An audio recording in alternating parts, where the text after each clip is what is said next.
Agora eu acho que foi. Deixa eu ver aqui. Muito bom, pessoal. Agora deu certo. Boa noite para quem tá chegando. E espero que vocês fiquem comigo até o final, porque hoje a aula é boa, meu. A gente vai entender um caso de diabetes agora do começo ao fim. Eu já vim introduzindo com vocês alguns assuntos, fiz um slide hoje aqui para ficar bonito. Para quem vai assistir depois gravado na comunidade Cursal, esse vídeo vai ser editado. Para quem tá aqui ao vivo, eu quero que vocês participem. Ó, 40 pessoas. Boa noite. Eu vou olhar aqui de vez em quando para eu ver vocês mandando os comentários, tá bom?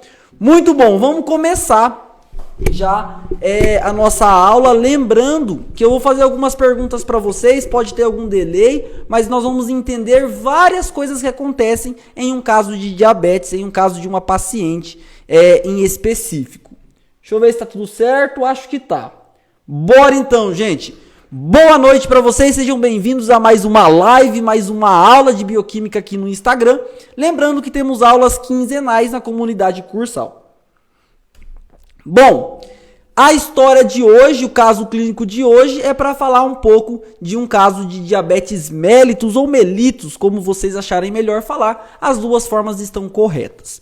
A história da paciente é então Maria, um nome ali que nós damos para a paciente nesse cenário hipotético, tá? Deixa eu ver se tá aparecendo aqui meus slides. Tá top, meu, bonito, muito legal. Pega um caderno para vocês anotarem, viu, pessoal? Maria, 38 anos, caucasiana, obesa, sem história prévia de diabetes mellitus, com um histórico, com uma história familiar positiva para a doença. Então a mãe dela tem diabetes, foi diagnosticada em algum outro momento. Iniciou um quadro de perda de peso, ela era obesa e começou a perder muito peso. O que está acontecendo? Poliúria, polidipsia e astenia, com piora progressiva até o desenvolvimento de queda do nível de consciência e de dispneia. Que é diabetes, nós já sabemos, isso todo mundo já sabe. Deixa eu ver se o pessoal entrou aqui, muito bom. Que é diabetes, nós já sabemos. Agora eu preciso entender por que, eu vou falar para vocês aqui na aula de hoje, um paciente com obesidade, qual que é a relação da obesidade com a diabetes? Qual que é a relação da poliúria, polidipsia, perda de peso, polifagia, que não foi relatado, mas também faz parte da síndrome dos 4 P's na diabetes? Queda do nível de consciência, o que isso tem a ver? Astenia, que é a fraqueza, como que isso se encaixa no quadro dessa paciente? Não trouxe os exames aqui, porque nós precisamos entender a fisiopatologia primeiro, de todo esse quadro, essa doença, para depois olhar os exames bioquímicos laboratoriais, tá? Então, sem dúvida, se fosse dosar glicemia em jejum, glicose em jejum, ia estar alterado. Essa paciente tem diabetes. Agora nós precisamos entender por que tudo isso está acontecendo com ela. Como que tudo isso se encaixa. Vamos lá então. Você deve estar falando, vixe professor, uma hora dessa, 9h06, segunda-feira, firme e forte, todo mundo aqui na live. Você vem com uma história desse tamanho, um caso, eu não sei nem o que é poliúria, não sei nem o que é polidipsia. E agora, o que a gente faz? Vamos desmembrar esse caso e entender parte por parte de tudo isso, tá bom? Bioquímica clínica também é entender a história do paciente para poder fazer a correlação depois com o resultado. Então, o resultado dessa paciente é que sim, o nível de glicose está alterado, ela tem diabetes. Agora vamos entender os passos. Depois só me comuniquem se vocês estão me ouvindo e me vendo bem, tá, pessoal? Eu acho que sim, aqui para mim tá aparecendo certinho. Bom, então a primeira coisa que aparece aqui, para a gente poder definir algumas coisas, essa paciente é um indivíduo adulto, certo? Do sexo feminino, caucasiana, obesa, tem obesidade. Até o momento não foi diagnosticada com diabetes, mas tem um histórico familiar para a doença. Pensando primeiro na obesidade. Só olhando esse pedaço aqui, deixa eu apagar aqui o meu laser, só olhando esse pedaço do caso, eu quero que vocês, depois do que eu falar, me falem qual tipo de diabetes vocês acreditam que é a dessa paciente. Indivídua adulta, obesa, e tem histórico familiar de diabetes. Até aqui só que a gente precisa para falar duas coisas bem rapidinho, tá bom? Não vou entrar no tipo de diabetes gestacional porque não se encaixa no nosso caso, não faz sentido, tá bem? Então, diabetes primeiro do tipo 1 é aquela onde eu tenho, gente, um problema a nível pancreático, lá na célula beta.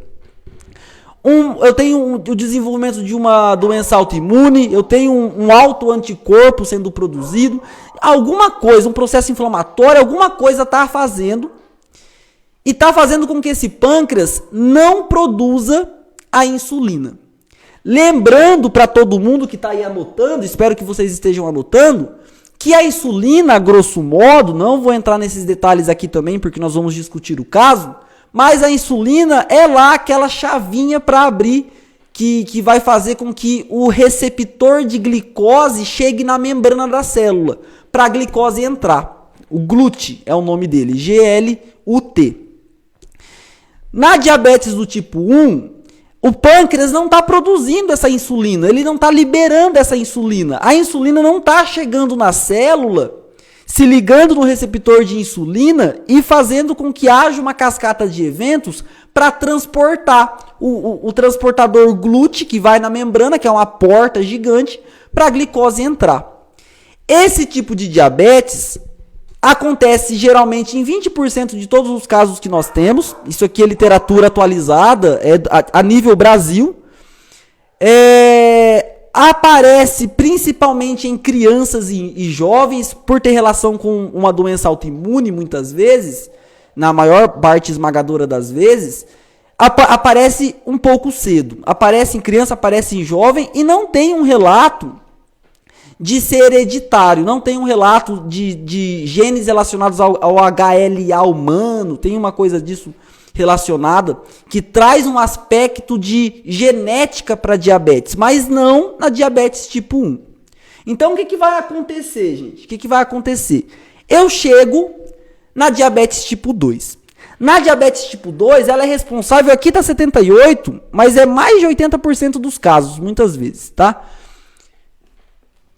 Mais de 80% dos casos tem relação, de 100 casos de diabetes, 78, 80 é diabetes do tipo 2. E desses casos, a maior parte tem relação com obesidade. Mas por que, professor? O que tem a ver a glicose, se a obesidade é lipídio? Vamos entender como que isso o sentido que isso faz. Deixa eu ver se vocês estão aqui comigo ainda firme e forte. Não dorme não, gente, que não é muito longo não, tá? Pode ficar em paz. Tem histórico familiar frequente, aparece geralmente na idade adulta e também em idosos.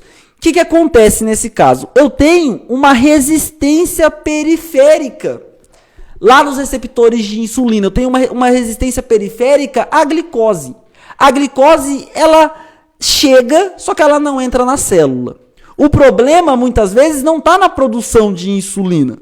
Então, o que é resistência periférica? Eu não tô. Como que isso faz sentido? Nós vamos entender.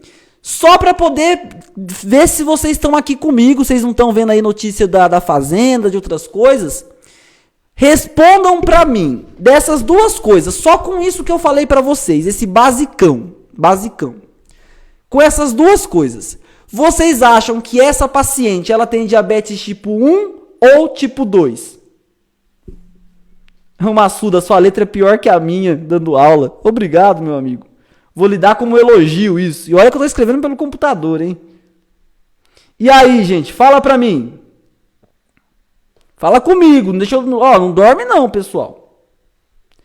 Muito bom, a Ariane comentou tipo 2, Evelyn tipo 2... IC Solto tipo 2, e galera, Isa tipo 2, Nena tipo 2, muito bom, mandou bem demais, tipo 2, beleza. Vamos entender esse negócio agora então. Nós já sabemos, vamos imaginar que a gente já viu os exames bioquímicos, já olhei, papuf, é diabetes tipo 2, já definiu, tem diabetes. Agora, como um bom biomédico, como um bom biólogo, farmacêutico, enfermeiro, médico, profissional da área da saúde, eu tenho que entender o porquê de tudo isso estar acontecendo. Então, vamos começar, opa, avancei sem querer aqui, vamos começar, deixa eu pôr o laser, a entender a relação de tudo que está explícito aqui para nós. Então a primeira parte, que é da idade, de ser obesa, de ter histórico familiar, já fechou ali que ela tem diabetes do tipo 2. Belezeira. Agora, por que a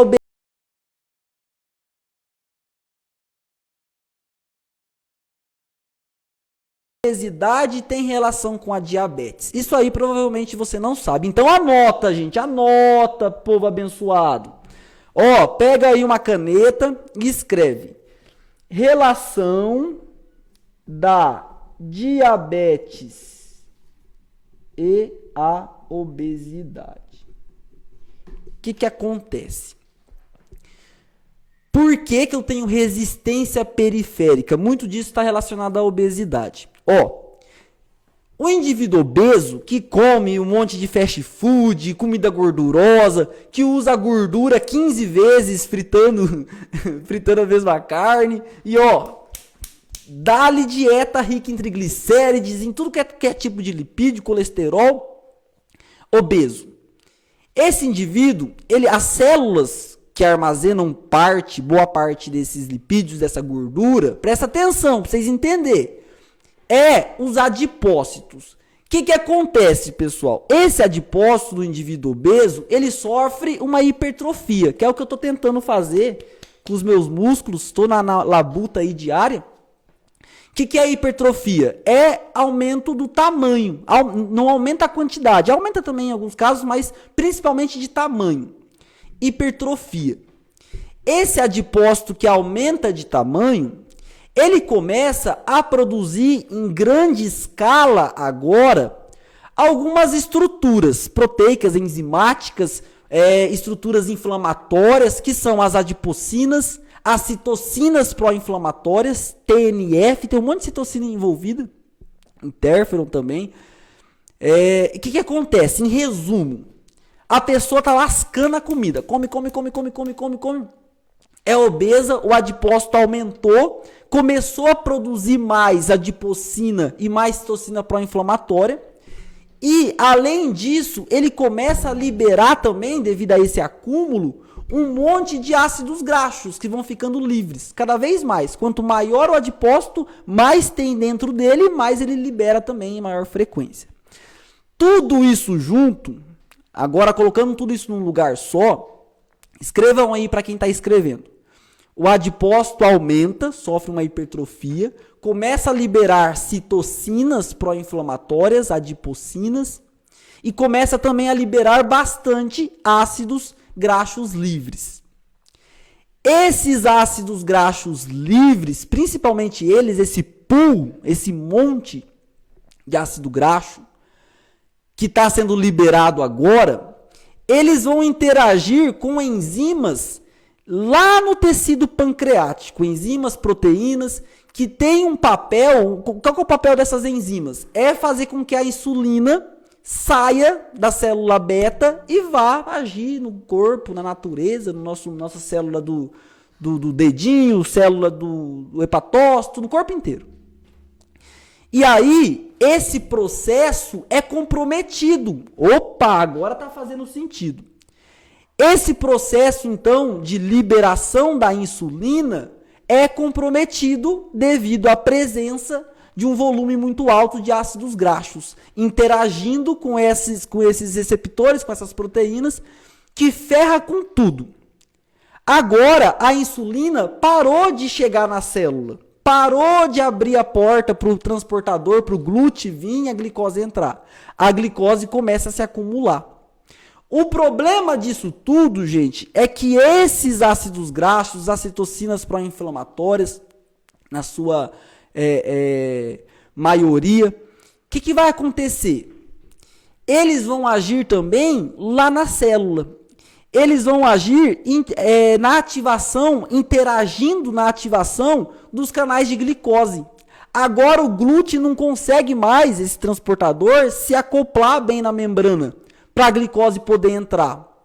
Então, ele ferra o acúmulo de ácidos graxos, compromete a saída da insulina, e compromete a entrada da glicose. Juntando o não útil ao desagradável, eu tenho uma resistência periférica. A glicose não consegue entrar. O que vai acontecer? Ela vai se acumular. Se acumulando no sangue, eu tenho a bastante glicose-semia no sangue. Aumento de glicose no sangue. Fez sentido, pessoal? Sim ou não? Deixa eu ver se vocês estão aqui ou se já saíram. Estão aqui. Entenderam a resistência periférica? O que acontece? Como uma coisa está ligada com a outra? Bom, vamos continuar aqui. Vamos continuar.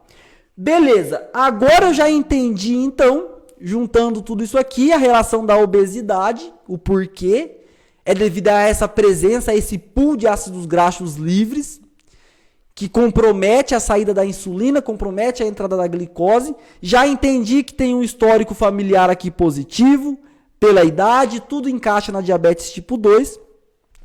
Agora eu preciso entender esse restante de palavra esquisita aqui, ó.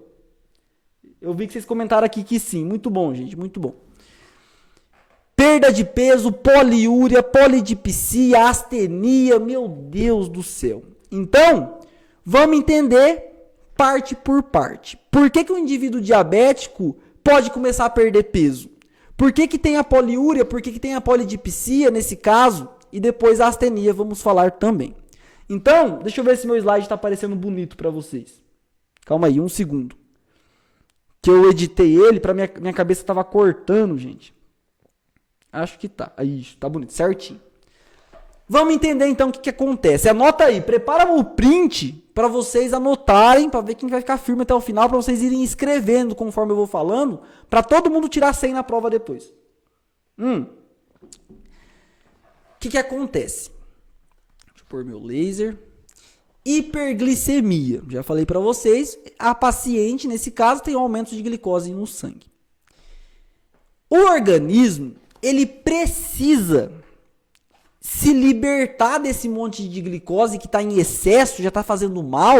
A glicose é importante, é um carboidrato. É a primeira fonte energética do organismo. Eu uso primeiro carboidrato, depois eu uso lipídio, depois eu uso proteína quando estiver pegando fogo o organismo. Então a glicose ela é útil. Só que nessa sobrecarga, ela só vai fazer mal. Eu preciso eliminar. Como que o organismo elimina? Através da diurese. Então vai começar a sair água das células, começar a sair água lá, vai tudo para o sangue, para o vaso. Já já a gente vai entender um pouco desse processo de desidratação. Mas aqui, na síndrome dos 4P, o organismo quer eliminar essa glicose. E para eliminar, o paciente vai várias vezes ao banheiro, urinar, expelir, sai essa glicose do organismo, na forma de urina. Por quê? Tem muito, preciso me livrar. Só que aí é uma cascata de coisa dando errado que o organismo precisa se adaptar. E fala, pô, professor Tiago, foi no banheiro 5 vezes seguidas, 6 vezes, tá urinando poliúria. É urinar várias vezes, com frequência, micção frequente. Urinando, começa a perder água. Vocês não concordam comigo?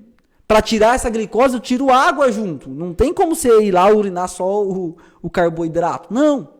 Você perde água junto. Você perde água. Começou a perder água, o que seu sistema nervoso faz? Opa, tem coisa dando errado. Tá perdendo muita água, preciso me hidratar. Bora! Sinta sede. A pessoa sente uma sede excessiva, que é o segundo P, a polidipsia. Essa sede excessiva é para tentar compensar essa eliminação, essa micção frequente. Junto com tudo isso, para piorar, o que acontece? Eu tenho um monte de glicose no sangue, lembra? Só que essa glicose, ela não está entrando na célula. A célula, ela não entende que tem glicose já, um monte disponível no sangue. O organismo, para ele precisa fazer com que você coma carboidrato para poder te dar essa glicose, te dar esse carboidrato para você usar como fonte de substrato energético, para sua célula utilizar. Então, temos mais um mecanismo aqui que é para poder te dar fome, para você comer mais.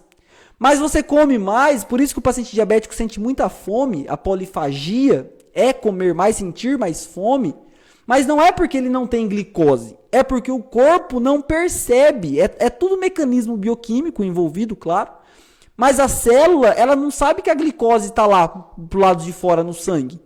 Ela está ali, ela não recebeu glicose, ela precisa mandar estímulo de alguma forma para que entre esse carboidrato para ela, para que entre essa glicose para ela. Então, o estímulo que a nível sistêmico é a polifagia. Olha que coisa, nossa senhora, gente, eu acho isso incrível.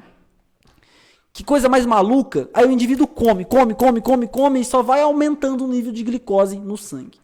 Aí, para piorar, como se não pudesse ficar ruim, para poder piorar, o que vai acontecer? Eu preciso produzir energia. Quem já assistiu a aula do ciclo de Krebs, a cascata, todos os eventos que ocorrem na mitocôndria, cadeia de fosforilação oxidativa, quem já teve essa aula, já assistiu na comunidade cursal, nós temos gravado inclusive, vai lembrar disso.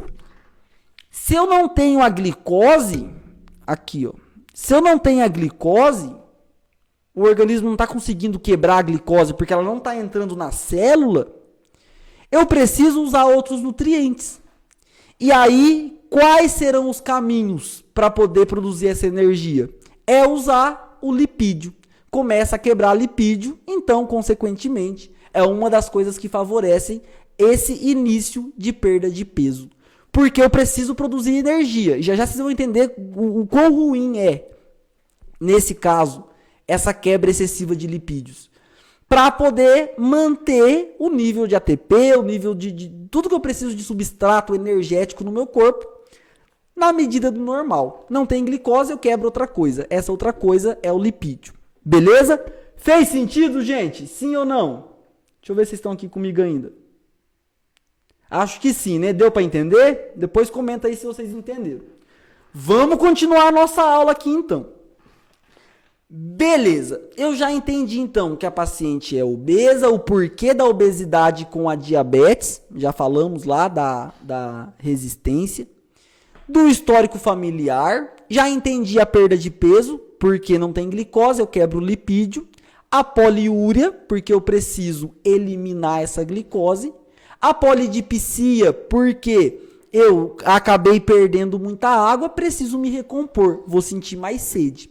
Aqui não foi relatada a polifagia, mas ela também é comum. A astenia, a fraqueza, é pela baixa disponibilidade do carboidrato, da glicose. A glicose é um carboidrato, então tem toda essa relação com o balanço energético. E aí essa paciente, ela foi piorando, velho, piora progressiva até o desenvolvimento de queda do nível de consciência e de espineia. Vixe Maria, agora a porca torce o rabo. Ó, o pessoal falou que entendeu, ô bênção, muito bom. Agora a porca torce o rabo. Por que essa paciente que foi diagnosticada com diabetes, teve esse BO aí, perdeu consciência. Olha que loucura, de espineia. O que acontece, gente? Como que eu consigo relacionar isso? Só olhando para esse caso. Tudo tá ligado. Lembra que a paciente está indo muitas vezes ao banheiro urinar, está perdendo muita água.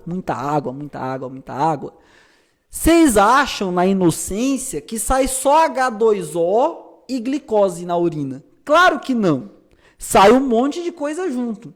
Sai outros eletrólitos, sai sódio, sai potássio.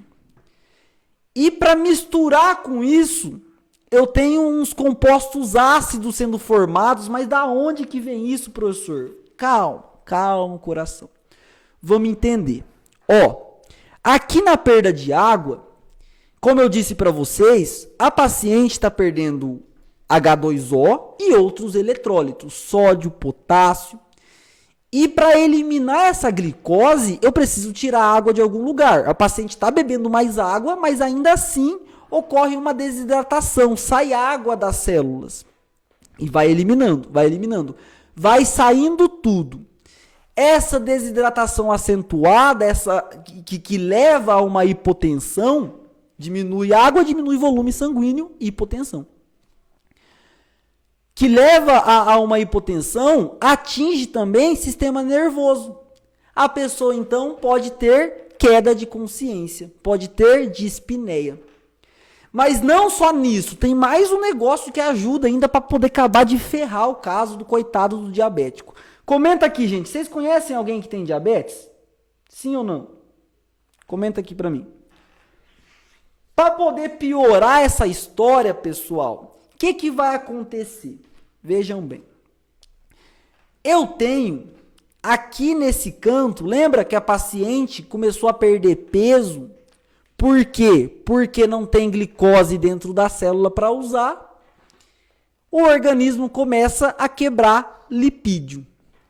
Esse processo de lipólise, lipolipídio, lise quebra, lipólise, que é esse segundo momento, para produzir energia, não é tão barato, não sai tão bem para o organismo. Isso acontece de uma forma natural, sim, mas é controlado, não num nível exagerado, como no caso de um paciente diabético, e principalmente uma diabetes descontrolada. O que vai acontecer, gente?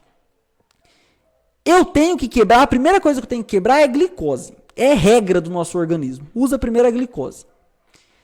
Carboidrato. Glicose é carboidrato, não se esqueçam. Se eu estou usando lipídio, tudo que eu pego emprestado é igual juros de banco. Tem um preço e custa caro. Quando eu quebro um lipídio para produzir energia, porque eu não tenho a glicose disponível, eu produzo substâncias que são ácidas, corpos chamados de corpos cetônicos. Aqui, ó. Não sei se está dando para ver no slide, acho que está, né? Corpos cetônicos. Esses corpos cetônicos, então, vão se acumulando, certo? Quanto mais lipídio quebra, mais composto ácido forma. Aí tem hálito cetônico, tem um monte de coisa que acontece, mas resumindo aqui, esses corpos cetônicos levam a um quadro de cetoacidose, começa a acumular esses metabólitos tóxicos que acidificam o nosso sangue. Começa a dar um mal-estar, porque esses corpos cetônicos também saem por sistema respiratório. Começa a dar um mal-estar, essa cetoacidose, que é o termo utilizado, leva ao paciente a ter vômitos e náusea. Náusea e vômito, inverteu ali. Náusea e vômito. E qual que é o problema disso, gente? O que acontece quando se tem vômito? O que vocês acham? Fala aí alguma coisa comigo. O que vocês acham? E aí? Senhorita Dani Rodrigues. A B falou que o pai e a sogra dela é diabético. Manda eles se cuidarem, hein? B Blue. Pra quem tá assistindo gravado também, gente, e aí? O que vocês acham que acontece? O que vocês me dizem? Fala alguma coisa. Fala comigo, meu povo. Não estou falando sozinho não, vou beber uma água. Opa! Alguém respondeu ali, ó. Muito bom. Irritação, a Gabriel Bueno falou que tem lesão no esôfago. Tem também, mas no caso da diabetes não é isso que chama atenção pra gente. Mas o que o clorexidil e o senhor Gabriel também falou, e a B Blue também falou, a Nena falou, eu tenho desidratação. Vixe! Eu perco água. Se eu tô perdendo água, o que está acontecendo? Eu estou intensificando mais essa desidratação. Eu estou intensificando mais todo esse processo de hipotensão. Tudo que favorece mais uma vez para que o paciente perca a consciência, entre nesse quadro de coma, tenha dispneia e assim por diante. Então, agora, deixa eu voltar aqui para vocês, eu consigo entender tudo o que aconteceu com essa paciente. Adulta, diabetes tipo 2, já entendemos por quê. Relação da obesidade, já entendemos o porquê. Síndrome dos 4 P's, perda de peso, poliúria, polidipsia, já entendemos. Polifagia, comentamos, apesar de não estar aqui. Astenia, essa fraqueza pela falta da disponibilidade de glicose, já entendemos também. E mais uma vez, não se esqueçam, não é porque não tem glicose, é porque ela não entra na célula. Entendi o nível, a queda no nível de consciência e a dispneia. Eu consegui fazer tudo fazer sentido, juntando isso com o exame bioquímico da paciente, que dá o diagnóstico para ela também, auxilia. Provavelmente foi feita uma glicose em jejum, ou pode ser feito teste de tolerância também, se tiver suspeita ainda. Mas nesse quadro aqui não tem como ter suspeita, fecha o diagnóstico da paciente. E eu consegui entender como tudo aconteceu, tá bom? Passando aqui a definição para vocês de novo, a astenia é uma condição caracterizada por uma sensação de fraqueza e falta de energia generalizada, que é possível de se entender. E aí, meu povo, o que vocês acharam? Difícil ou não? Dos exames que poderiam ser feitos, a hemoglobina glicada, várias outras coisas poderiam ser feitas para a gente entender o que estava acontecendo, pensando no quesito laboratorial, tá bom? Mas partindo do princípio que já temos o diagnóstico, entender a fisiopatologia é importantíssimo. Espero, gente, que vocês tenham gostado dessa aula, desse modelo novo aqui, ó. Dá até para editar. Tô aqui com vocês ao vivo, 40 pessoas até o final. Ê, galera animada! Toda segunda-feira temos aula ao vivo, tá, gente? Não se esqueçam. Se você gostou, assim que encerrar a live, eu quero que vocês comentem lá segundou. E quem já é da comunidade Cursal, comenta Bioguerreiro e nosso escudo. E para você que está assistindo gravado, comenta também lá no vídeo gravado. Dentro da comunidade, o nosso escudinho de que você assistiu até o final. Não ficou muito grande não, ó. Ficou aí, ó, 30 minutinhos de aula. Fala aí pra mim, vou ver os comentários agora. Vocês entenderam, gente? De verdade? Fez assim, ó, bum, na cabeça de vocês? Nossa, como que a vida é perfeita e explica tudo. Bioquímica é demais, gente. Bioquímica explica a vida, já falei pra vocês. Eduarda, deixa eu ver aqui mais. O Fou.lu falou que gostou muito. Que bom que você gostou. A Lana gostou. Bioguerreira, a Nena gostou. Firme e Forte. A Ariane gostou. Eu vou postar esse vídeo lá no feed daqui a pouco, tá, gente? Agora, na verdade, quero que vocês comentem lá pra quem assistiu. A Flávia falou que eu sou fera. Muito obrigado. Espero que seja um elogio, senhorita Flávia. O que mais? Karina falou que pode ter um quadro parecido com a hipoglicemia, sim. Tem algumas coisas que se diferem um pouco, Karina. Por quê? Porque essa complicação de coma, da pessoa perder consciência e ter dispneia, é uma das complicações agudas. É quando está bem elevado. E aí pode se assemelhar, sim, com uma hipoglicemia. Tá bom? Muito bem apontado. Acendeu o abajur, Patrícia falou. Que bom, gente, que bom, que eu adoro quando a gente olha o negócio e eu tento falar com essa mesma animação que eu sinto vendo. Tudo se encaixa, é demais, eu acho demais. Tá bom, meu povo, adorei fazer os slides assim pelo computador, eu consigo usar laser, consigo escrever e fica tudo bom, todo mundo fica feliz. Muito obrigado, saudações biomédicas para quem ficou até o final, quem quiser deixar um selinho, não vou reclamar, vou ficar feliz. E esse vídeo vai ficar disponível no feed e ele é editado na nossa comunidade Cursal. Lembrando que em outubro temos um evento, um curso ao vivo de bioquímica clínica. Olha, gente, vocês aguardem, que eu estou preparando um negócio sensacional para vocês. Tá bom, galera? Fica todo mundo com Deus, 1, 2, 3, fui!